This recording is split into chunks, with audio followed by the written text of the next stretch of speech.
साली आज मस्ती करबो तोरा साथ साली। सिरी चक छौड़ा तोरा नहीं छोड़तो, सिरी चक छौड़ा तोरा नहीं छोड़तो।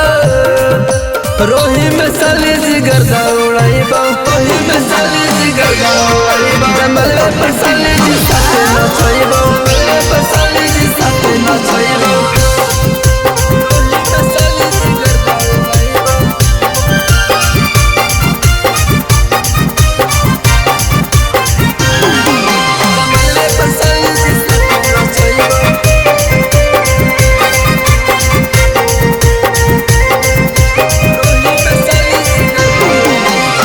अनिल भैया दुल्हा बनल यही से दिलथिन पार्टी जी।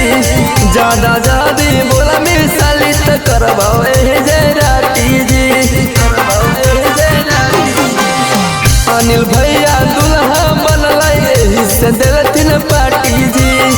ज्यादा जादी बोला मेरी साली तो करबाओ जय राती जी। हो तो कौनो गलती पूरा रिक्स उठाइबो, हो तो कौनो गलती पूरा रिक्स उठाइबो। रोही में साली जिगर दौड़ाइबो, रोही में साली जिगर दौड़ाइबो। जंगल पर साली जी साथे नचैबो, जंगल पर साली जी साथे नचैबो। रोही में साली जिगर दौड़ाइबो।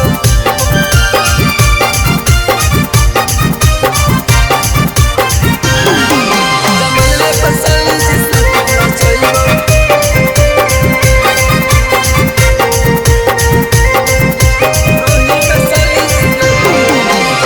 पूरा रोही में फेमस होता सिरी चक्के मराती जी।